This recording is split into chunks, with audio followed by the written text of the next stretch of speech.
you know, like so like there's a lot of theories on the Great Resignation, and it's funny because a lot of people grab ones that I think they think it's like easily explained, right? Like they maybe romanticize it, saying like, oh, people just like they're quitting because they want this, that, that. But like, there's also even like economic arguments for it too. Just for a lot of people who did want to like make a lot of changes in the past 2 years, but were stalled. You're just seeing like a big spike in it all happening at once, and etc. But I don't know. That's an interesting one as well. Yeah, I think that one's interesting as well. Yeah, that I don't know if this overlaps. Yesterday I was talking to Masood about all the Afghan refugees coming over from the war and how it's I guess like similar to I guess when Vietnamese people came over 50 years ago, like my parents. I'm not sure about your parents. Actually, no, you guys came over um when you were 12. But when my parents came over, and obviously talking about how it's a completely different age. Like imagine coming over like 50 years ago and you don't have anything, no internet, like no community, like and you can't even communicate with people back home aside from like Telegram and stuff that takes like a month to get there. But then now you have like internet, you can kind of like the whole um social media stuff. And I guess with the Afghan situation, there's a lot of Afghans that actually live in I know in like Northern Virginia, like Masood and stuff like that. So there's some sort of community here and how that's different in the digital age as opposed to um, 50 years ago. And then I think that overlaps with like the if you need a job, gig economy, um, and things like that of that nature. Yeah, yeah, um, yeah. I think that what's the right word for it? I'm looking for the right technical word for it, but like it's like to use like more dry economic terms, like the labor supply, aka people, right? Hmm. It's just opened up, right? Especially for people who can knowledge workers who can work remote, right?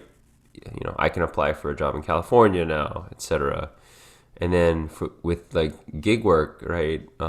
You're essentially a contractor. You can kind of like float between, and so I think there's like what's the word? More free flow of labor, which has kind of like changed the system a little bit, or like I think it's readjusting, but also that the influx of like money and capital and aid that has come in that has people just like outright quitting. I was even yeah, it's funny. Hack that I love. You know, I have a lot of fish tanks. I went to the pet store the other day to buy fish, and there was like two employees. The manager walked up to me, and he's like, "I'm sorry, we're not selling that stuff. I got two people. I got to run reports. I got one other person, the cashier. If you want fish, you got to come back tomorrow." And I don't know. It's crazy. That's just like so many different experiences you go around, and there's just like no one there anymore. So I don't know. This is interesting. I think when pandemic was first hitting, small talk. Everyone was like, "Oh, what do you think the after results of this pandemic are going to be, etc." And it's just all this conjecture. What's interesting is this one is probably the first like noticeable like effect, right, that we're going through. This whole labor shortage deal, housing shortage deal. I guess a bunch of shortages is the way you would kind of characterize it. So, but yeah, speaking way outside of my realm here, I'm by no means know much about economics and all these kinds of intricate pandemic system stuff.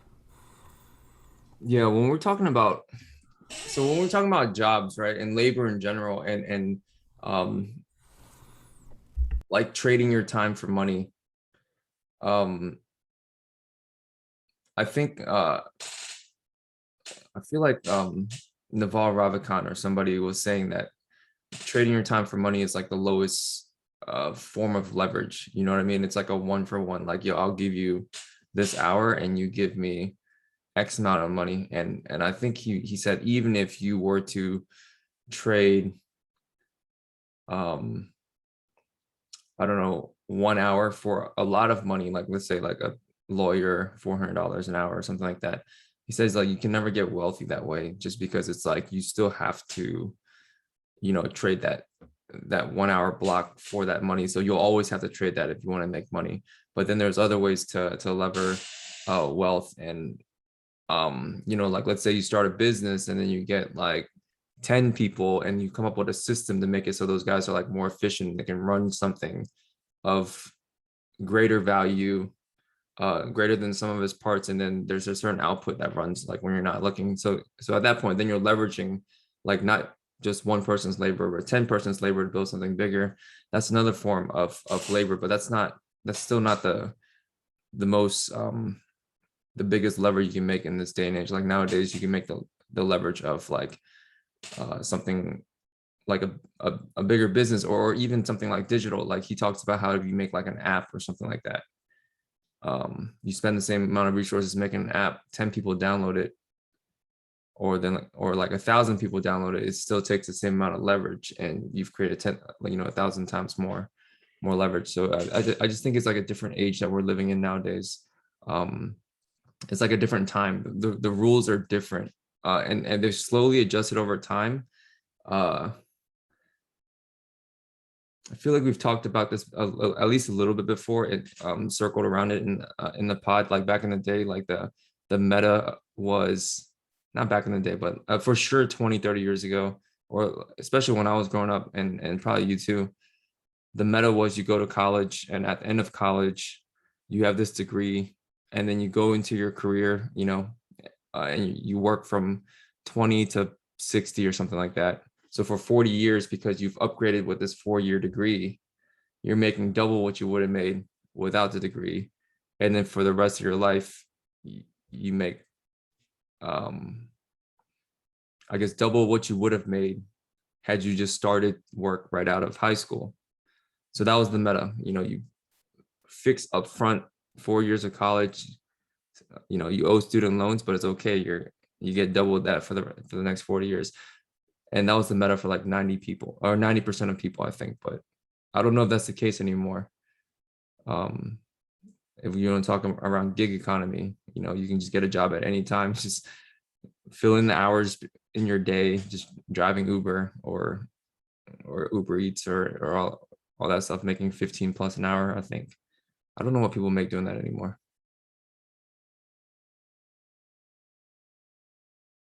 Yeah, I don't know. I don't know either. I don't know either.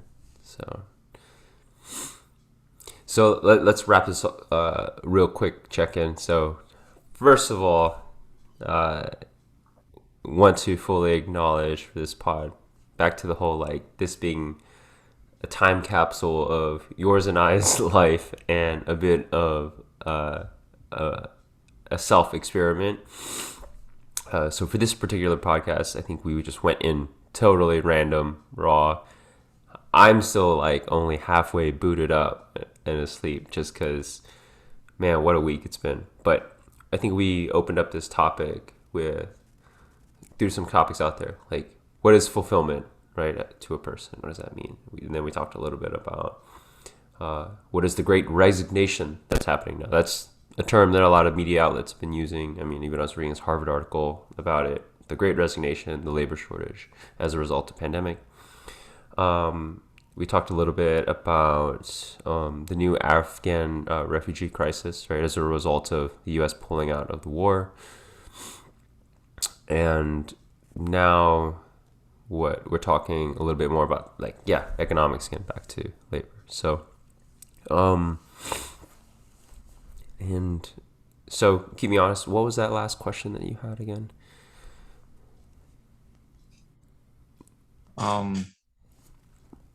I don't remember the last question I had, to be honest. Love it. Love it. Sorry, I'm not even booted up yet. I'm still sleeping right now.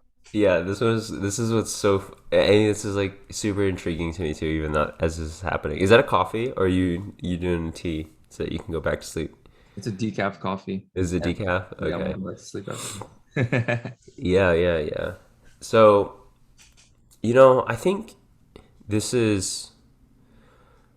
I mean, of all the futuristic takes that are out there right now, I do kind of put a lot of weight and lean into the idea that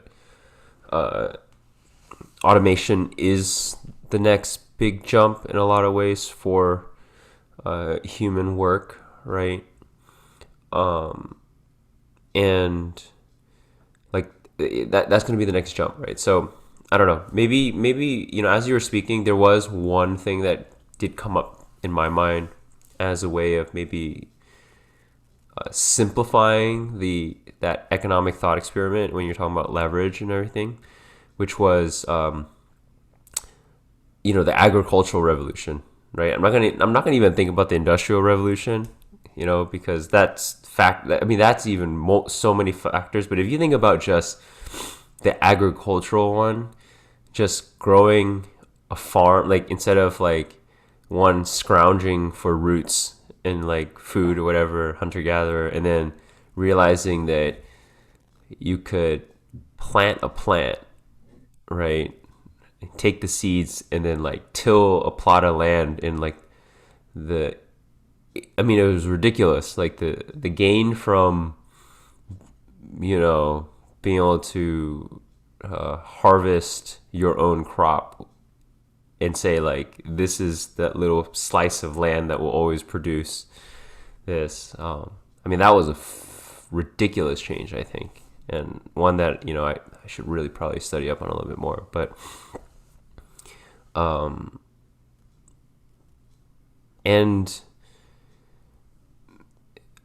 I think it all touches back. I mean, whenever we talk about economics, it always does kind of circle around the idea of fulfillment because now, like, the model changes where uh, everyone's contributing in different ways, and also the resources get distributed in different ways depending on who's deciding how they get distributed, right?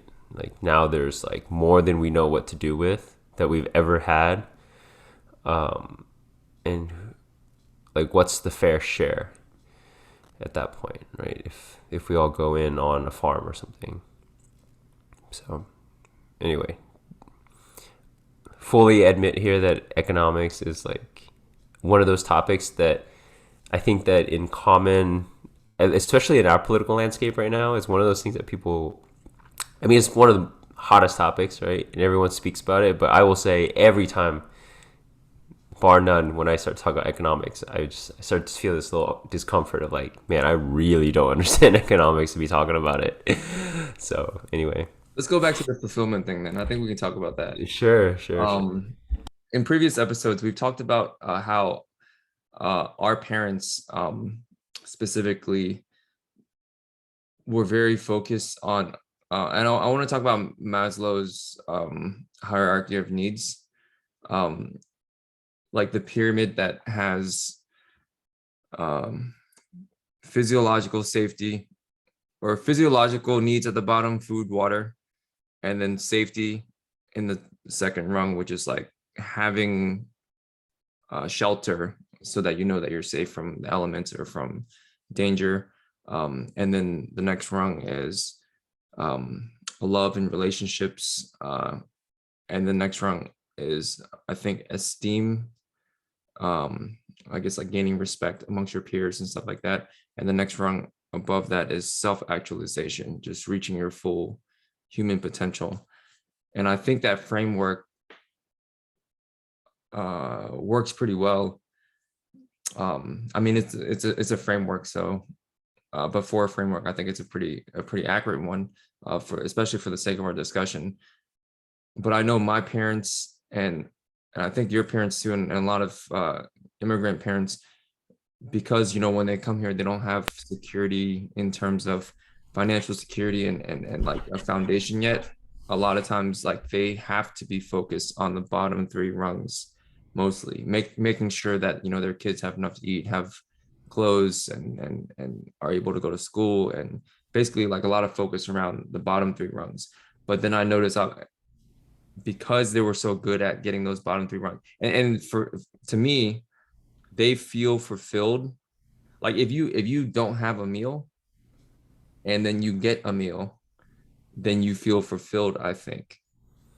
If you let's say you were renting an apartment your entire life, but then you're finally able to purchase a home, and then it takes you 30 years to pay it off, and as you're paying it off, you know um, hopefully you feel fulfilled during it because you get to live in that home and take care of your family in that home. But then obviously when you pay off the home, it's a fulfilling, it's like yo, I did this, and you feel fulfilled. Or like um you raise your kids, and then finally they walk across the stage and get their diploma, high school, college, or when they graduate, they they buy you a car or something like that. Or like you can see that they've made it to the point that you want them to get to. You feel fulfilled. And everything I'm talking about here they're all mostly the bottom three rungs. I haven't talked about anything beyond that yet. And I guess in some cases there might be, even for our parents, like the fourth and fifth rung. But I don't think that was the focus for my family, at least. But because they were able to focus on the bottom three, we get to focus on, like, the top two. And let's circle this back to what we were talking about earlier, um, with automation. Things like, what happens if we can make robots that can, I know this is very futuristic talking about like robots doing it, but if you can automate things to make it so that there's like a certain level of production where maybe there's like a baseline where people don't have to work anymore to be able to eat or something like that, then what does that mean for the human? Like what does that mean for the average person living in this type of society? um they can't find fulfillment anymore if, let's say, a robot's able to make sure that people have, or is able to do like the menial tasks so that people can get the bottom rungs safely. But then what does that mean? Let's say, I know Andrew Yang was talking about 3 million trucker jobs going to go away in however many years, or have already been going away. What does that mean when you start getting rid of those, and people don't have something to wake up to that's meaningful, that makes them feel fulfilled? Get this paycheck so I could take care of my family or whatever. This is a fun topic. Um, and I mean, I do have kind of like a working answer for this question. Uh, so I'll try to put it out there and see how it goes. But um, it's funny because like I at the outset of this topic, like I very much was tracking with you and really agreed, right? Especially when you think about our parents, the story of our parents, and so um, and there is something to be said if you're generalizing. I think for especially folks who are immigrants or people who are really working through kind of like the realm of base survival. But that's not to say that everyone who's in that like bottom level of Maslow's hierarchy is pursuing kind of those things in the same manner and do feel fulfilled. I think that sometimes people kind of just give up wherever they are in that ladder, in that hierarchy, and kind of like get lost a little bit in whatever level that they're at. But you're right that like I think it's a little bit more immediate apparent the actions you do and how they are in alignment with some greater future state that you hope to be. And I think that's actually the thread to pull on when you start to think about like what fulfillment is, which is this conception of some type of future mode of being that you have, like yourself, right? And I think that's it. Like And absent one that you've created for yourself, maybe it's been deposited, in your psyche through culture, or, and I would argue probably religion is probably the strongest, biggest, winningest candidate over time for what that larger myth or larger thing is. And so I think that even, our parents are both Catholic, right? I think that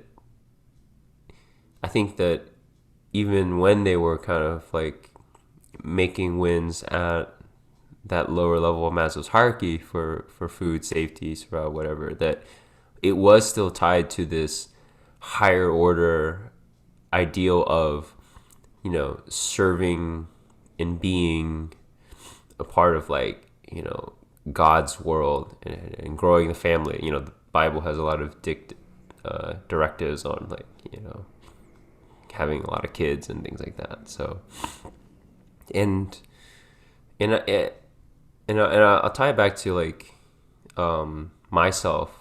I do think that the landscape has changed, though, as people get more secular and nihilistic and kind of dissolve those types of structures, that there is that crisis or lack of meaning and fulfillment. And so you don't really have a system anymore where you get anything back for what you do, aka alienation.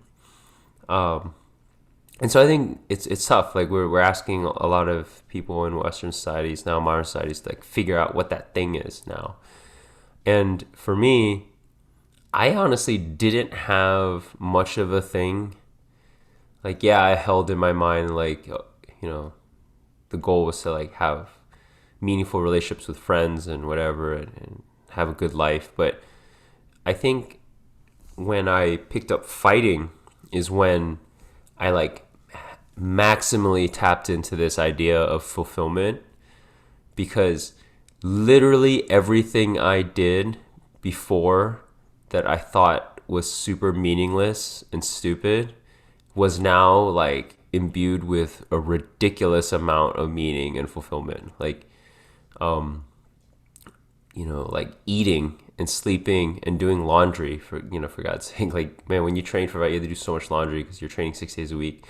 And it's like, when I was doing laundry, I was like, oh, I am doing this so that I can, like,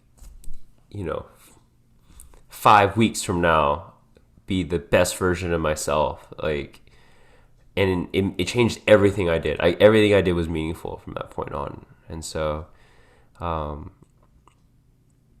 I think that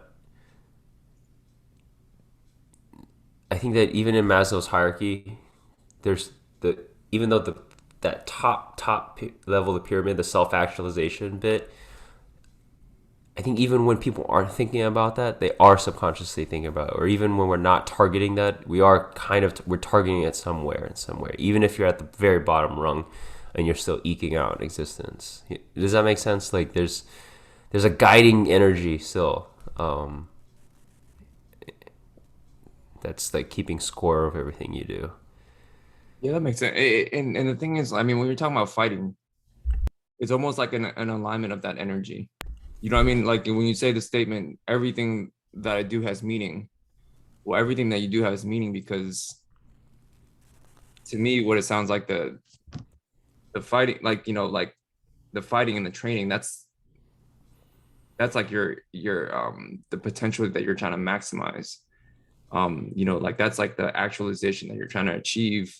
But because of that, even when you're doing laundry, or even, I'm sure, like, your diet was probably a lot more on point. Even when you're hitting, like, those bottom rungs, it's like aligned to, like, this.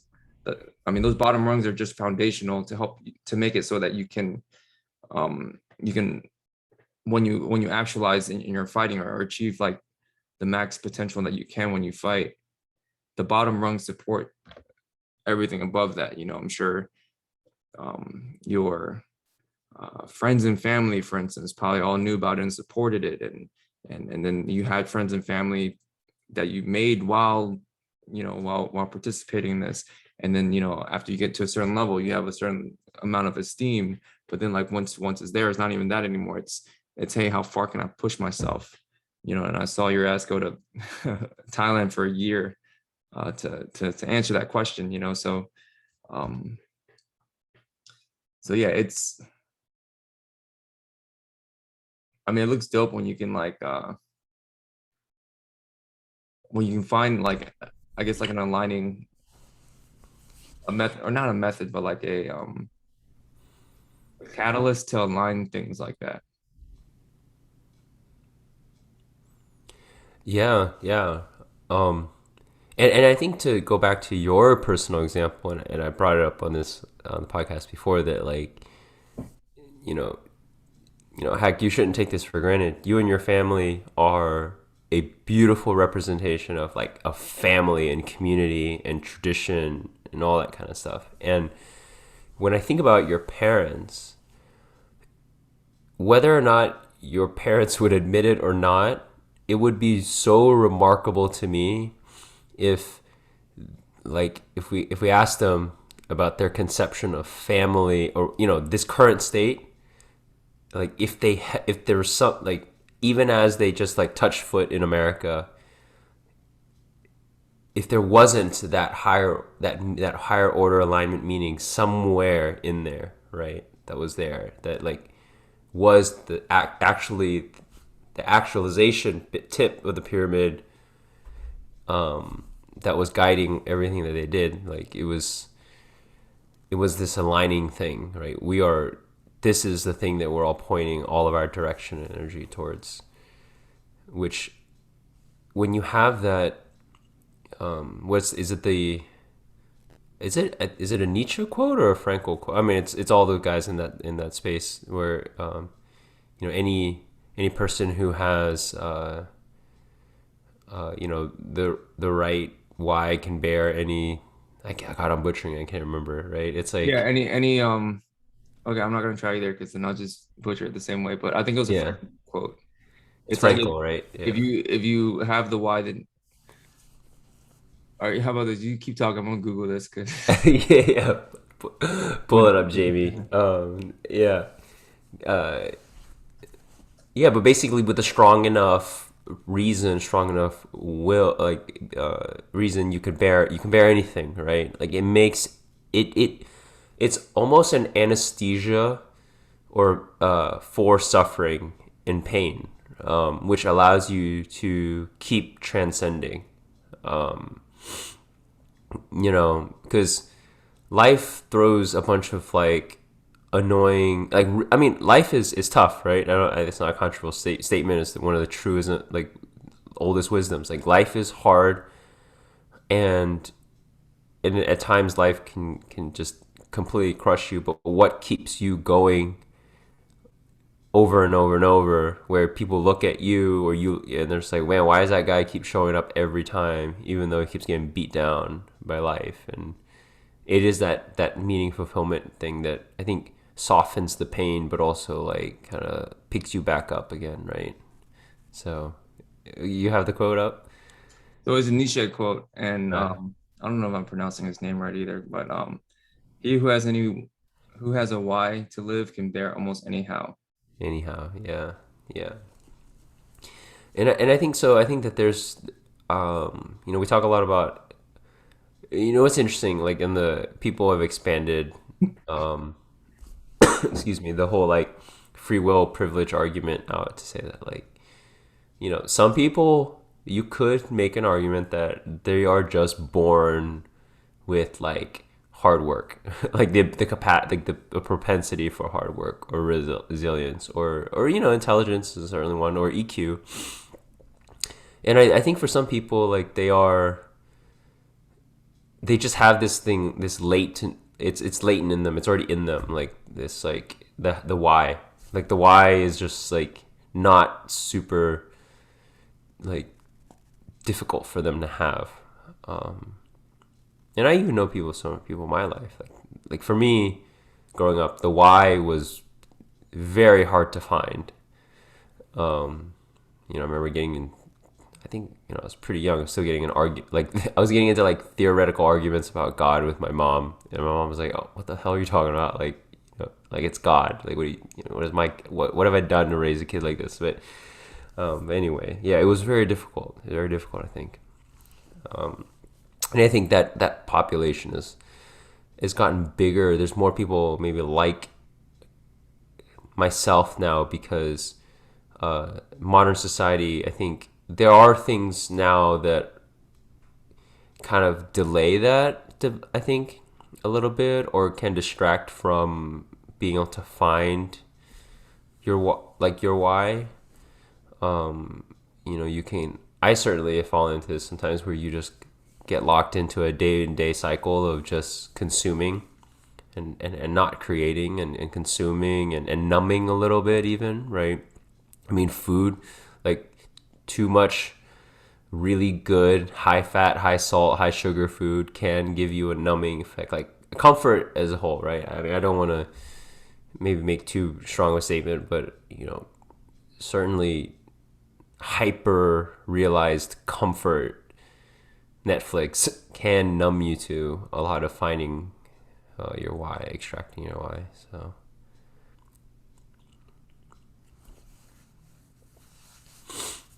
The idea of finding your why is such a sounds so hard to do though. It's like how do you find like that aligning um and if you like do you need to be able to put words behind it for it to be like, something that you aim at like to make it more real? Like someone's like, "Hey, what's your purpose?" such a good question, man. Like, Man, do you need to be able to answer that question succinctly to almost like double down around that? I mean, I don't know the answer. I'm just thinking aloud. yeah, it's such a good question. I want to put a pin on that and challenge that question because I personally hold language in almost like a religious way, you know, even from a rationalist perspective. Like language and linguistics is it's such a crazy profound thing that I do. You know, I would want to answer that as like a yes, but at the same time I know so many people who have just strong inner constitutions that are very nonverbal people. And I wonder what makes, like, you know, what's going on for them. I do think, but I think I would say that if I had to generalize, for most people, there is an immense power in being able to articulate it, because then by articulate, you therein start to construct the consciousness around you, right? Like, depending on the way you see things, and if you can say it, then it becomes. So, you know, not to put you on the spot so much, but I think it ties back to some of the other topics where we talked about, like, you know, hack. You know, I think in a lot of ways, my inborn anxiety and neuroticism kind of drove me to figure out like a why. But kind of ask you, like, what is your personal relationship with a why? How has that been? Like, where has it been historically? Where are you kind of at now? Where do you kind of think you'll go? Um, and that's a big question. Um, what was the question again? Like what my personal relationship with like like basically what my personal why is or what that's been like or if I have one. Yeah, yeah. I just totally open question, and it reminds me of like the. I mean, I think I think what we're kind of getting to is that like it is this. It is a fundamental almost, right? It's like a fundamental question that like arguably everyone should be spending like significant resources in figuring out all the time. And like when Alan Watts does the whole, you know, what would you do if money was not an issue, right? I think that's probably another angle of figuring out like what people's why is. But yeah, what is yours? Yeah, if you had to just kind of like throw something out there. I had to throw something out there. Um, And this there's something in my head. I can't find the words, but there's something there. For 7:55 in the morning, it's a hard question to answer. I think perhaps in my life, throughout the years, it definitely has changed. I use the Maslow's hierarchy of needs because I do think that that helps me articulate that. I know for a certain number of years, especially like when I was playing poker, and probably one of the main reasons I found poker, and I think that's probably considered one of my achievements, of what I did in poker, because I made a bunch of money doing that. The goal was never the money.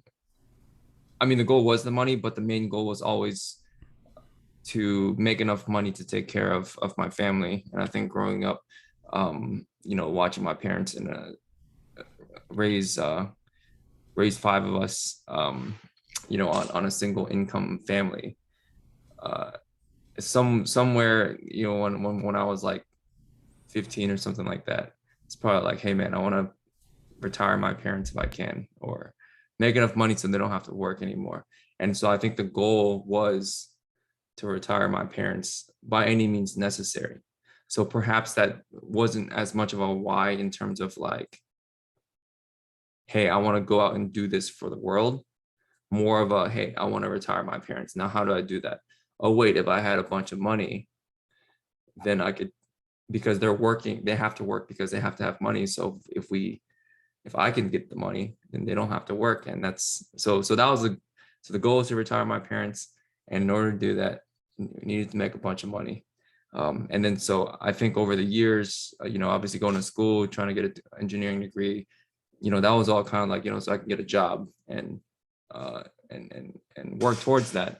But then I got lucky that, I think halfway through college, we started playing poker. And then by the end of college, was making a bunch of money playing poker. Then so switch on to that.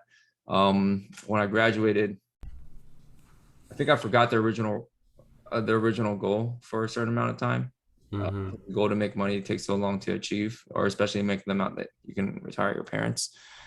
So through my 20s, I kept going after the goal of making more money, which is fun. It was fun. It was a fun time. It gives a lot of freedom. Um, but towards the latter part of my 20s and early 30s and stuff like that, like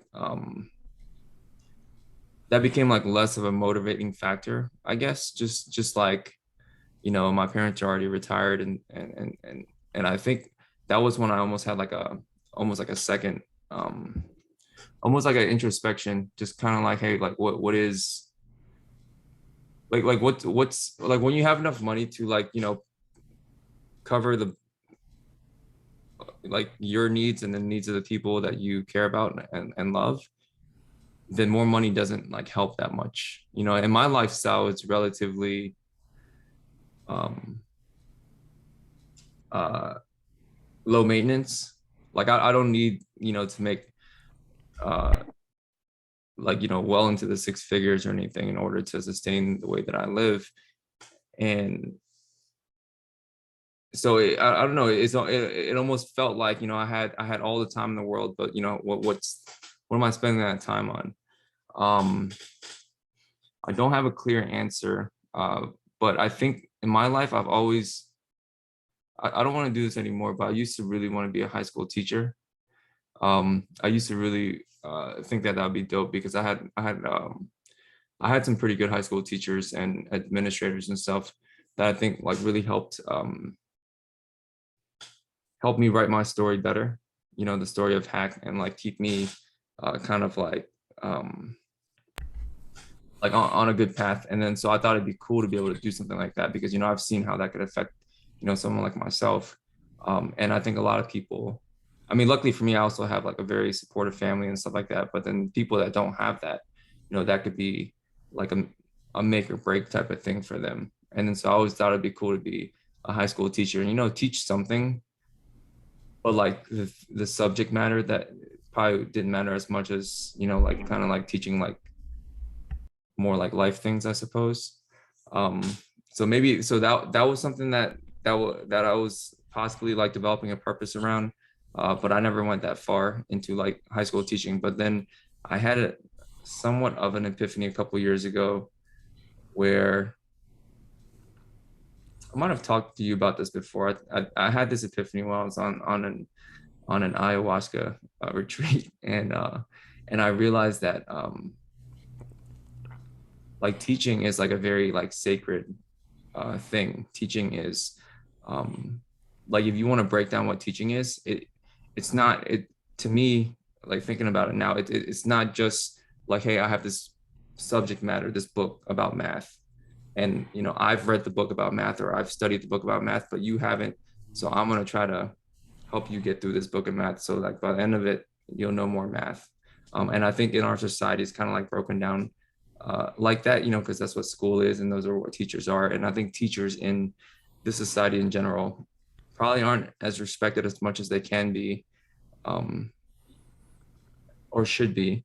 Uh, but I think teaching is like simply like when you're a human being and you have another human being that doesn't know something about like the mechanism of their body or their mind, and you find a way to show them like a way to use their body or mind in a way that they didn't know how to use it before. Like,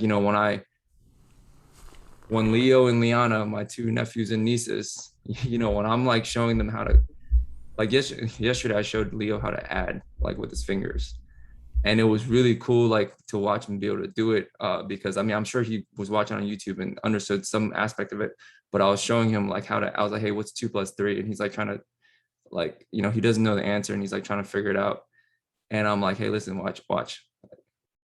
That's 3. That's 2. And you know how to count, right? And you see him doing it with his fingers and he starts counting. He's like, 5. And just like watching him like be able to like figure something like that out. Or like, when these guys started like, walking and they're like they're like falling every 2 steps, and then you help them get to that 3rd or 4th step, and then finally like, you see that they can like just like run across the damn floor. It's just like showing somebody that didn't know how to use their body or their mind a certain way that that they're capable of, that they don't know that within themselves yet, finding that within them and then like helping them bring that out. Just because through my experience, simply being here longer, I know that they can do this, but they might not know that. But the fact that you know this and you can bring it out of them, I think that's what teaching is. And I think it's very sacred. And I think that that's something I can get behind in terms of purpose. But perhaps that's not a one sentence answer. I need if this were like a topic sentence, that'd be like 3 pages long. I need to break this down into like Mission statement. Yeah. yeah, mission statement. But Yeah. I don't know if I answered your question, but I just You kind of did. So, first of all, funny enough, my laptop battery is dying. So, I think that's a great stopping point for us here in this topic. But goosebumps, man. Goosebumps, goosebumps. That was an awesome answer. And it's funny, as long as I've known you, I didn't know that. I knew you thought of teaching in this way. I didn't know that you actually even considered being a high school teacher. That's actually one of my goals in retirement. And retirement doesn't mean like 65. Retirement might mean like 40 or 45. You know what I mean? That kind of that. But that's really cool. And yeah, goosebumps. Teaching is so profound. I think teaching. I think we've talked a lot of metaphysical concepts, right? We've talked about awakening and fulfillment and all this kind of stuff. A lot of like constructs and labels, and I think that teaching is such a concrete yet accessible vehicle for talking about those things, exactly those things, just because the nature, like you said, of potentiating a person like outside of yourself is like nothing short of magic and supernatural, right? It and I it reminds me of the opening line to one of the Ram Dass lectures I was listening to, where he goes, you know, you brought me here because I'm like this really wise person, but don't you know that what I'm about to tell you is so wise that only the wisest people can understand it? You know what I mean? Like this idea that you already know it, you already have it, like it's already in you. Yet, I'm gonna do some tricks, fancy tricks to like, and so like, yeah, Leo already knows how to walk. Otherwise, how would he be able to walk? Like when you tell him this, how is he like? Oh, he already knows how to count. You just need to kind of like activate it. So, really cool stuff. Yeah. Yeah, I feel like you'd be a good teacher, or I mean, I'm sure you are a good teacher in a lot of aspects. Teaching like Muay Thai to somebody. Like it's you know what I mean. Like a lot, it's hard to put words around like what it is, but like I think it's more sacred, and I think like the idea of a teacher, like in our society, if you think teacher, you think like I'm thinking like high school teacher, even middle school teacher, or like a third grade teacher, like I don't I think because of the way that it's viewed in society, um, I don't know if a lot of people think of teaching in the way that that I've described it, but if you think about the essence of teaching, it's a very sacred thing.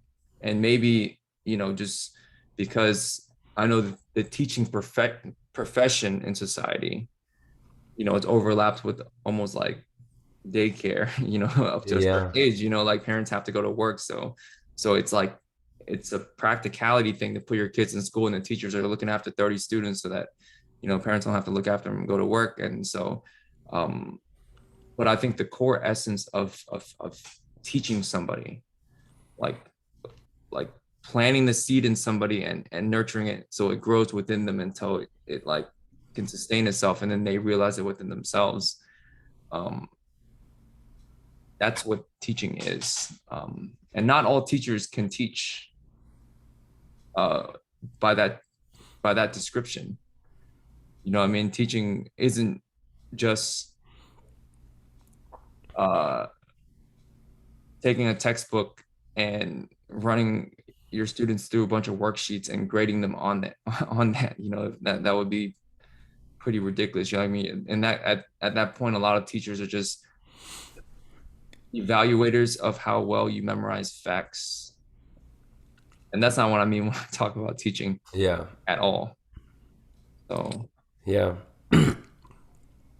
So, yeah, totally. God, so much to unpack with teaching, even just in the statement that you just talked about. Like, by the way, teaching is my why, as well. Um, and I have this like theory, or it's not mine. It's not nothing we say is original. Nothing I say ever on this podcast is original. But I do have this prevailing idea that like the shortcut to determining your why is first thinking about like the times you felt most like alive and fulfilled. And there's probably less than you could hold on your hands, right? Like there's not going to be that many. So you should be able to think about like, God, in that moment, I was so alive. Like I would just like time wasn't. I was so engaged with life fully.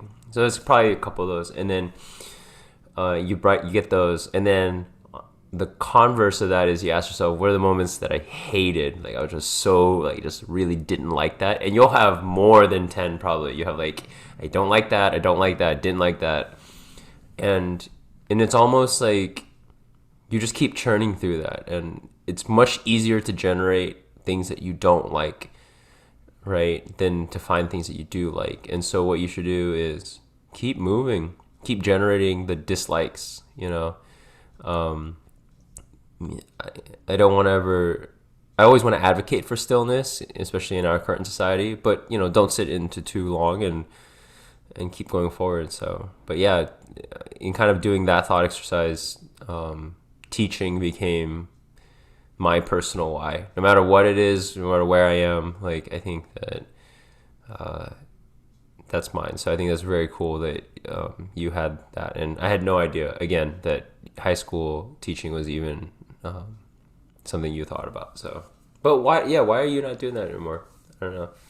um so I always wanted to be a high school teacher because I just thought it'd be cool just because I knew that I was influenced so much by some of the adults from my high school. Mm-hmm. Um But I don't know, man. Like I just fell off of it, and I just never like kind of like it just never like kind of materialized. I always thought it was a cool job. Like it was one of those, hey man, if I could pick any profession, this one would seem like I feel like I do a good job of it. I think it'd be cool to coach a sport as well.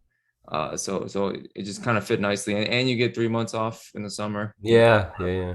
That kind of and if you're raising a family, your kids get the same 3 months off too. So Mm. it just seemed like one of those things that kind of like fit. Um, but like in the last few years when I was after my ayahuasca retreat when I had the epiphany about like what teaching is in its core essence. I don't know if like high school teaching in all in I have no idea. I'm just talking on my ass right now, but I don't know if high school teaching provides the same type of essence in all cases. Maybe in some cases, but not in all cases. And I think that's very important, to be able to understand what the essence of teaching is rather than because I can definitely and I definitely remember like I remember good teachers as much as I remember like bad teachers, and like the bad teachers, like they're just doing it for a paycheck, and you can really tell because you can tell they definitely wouldn't be there if they weren't getting paid. And the good ones are the ones that are like trying to do this thing and they just happen to be making a paycheck as well, or that's what it feels like. At least I know obviously all of them are doing it for a paycheck, but the ones that are good, Yeah. they would be doing this thing if because they're putting more hours obviously than what they're getting paid for. In a lot of the cases, like they're trying to help you realize this thing within you that even you don't realize within yourself. And then at a future state when you do realize that, you're like, holy shit, I can't believe like they knew this about me before I knew this about myself. And how do you give that feeling to someone else? How do you see within somebody else? And a lot of times it's like people that are younger than me. I mean, all the people I hang out with are younger than me now because I'm old as fuck. But sometimes you can see within them because you're a little bit further down the road, and so you're kind of like it's like you're like on this trail of life, and you're like like a few miles ahead, and like, hey, once you get to that gap, like this is how you get around it. But and you can totally do it because I did it, and I see the ability within you.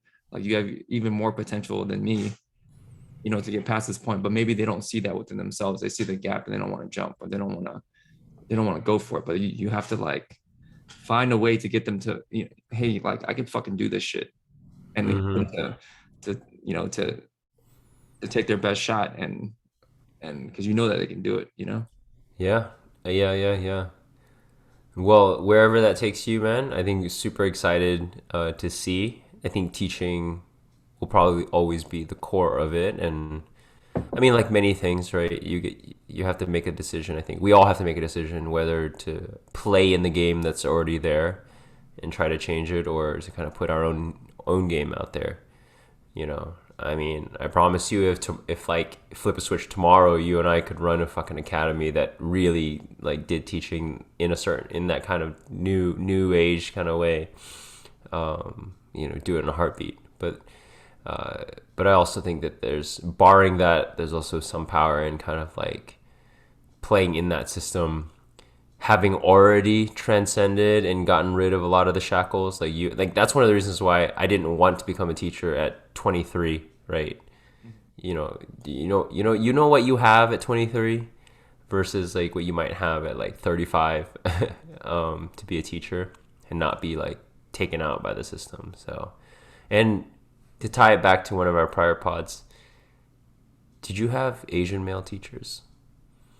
um I did not. There was like a wrestling coach. You might have had at Yeah, yeah, Jesus, yeah. I remember that. but I Yeah, never had he was that. young too, right? Yeah, he was probably 23 Yeah, when I was yeah, in yeah, high yeah, school, yeah. but I forget his name. But Coach Shin, I think, or something. yeah, I think he was a history dude or something like that. But I think a lot of the people around me had him, and they always said good things. But no, there was never like an Asian like male figure like that. Yeah. So I've thought about that as well. I think Asian male teachers are super rare in America. I just thought of something. I can't be a teacher because I'll probably get canceled in the in the first quarter. I'll say some shit for sure. And nowadays a lot of times you see like teachers get recorded on camera saying some shit, and then it's just Yeah. like the parents will literally just be like, "Oh, what?" Yeah, so yeah, it's no longer an option on the table for me, and Yeah. that's fine because the way I am. We should look into like maybe like Big Brother type like charities or something like that, volunteering. Maybe that Yeah, could, I think that'd be dope. yeah, can't get canceled as much and But yeah, I'll probably find a way. yeah. All right, man. Great talk towards the end there. I think we can close it out for today before my laptop dies. Yeah, let's close it out. But I do think there's actually something to be expanded on in teaching. I would love to talk about teaching a little bit more, deconstructing that. Yeah, I feel like I have a lot of ideas, but I mean, am I ever gonna execute on them? I don't know. We'll see. That's a topic for a later Yeah, podcast. yeah, yeah. All right, I'm gonna end the pod. All right. How do I do this?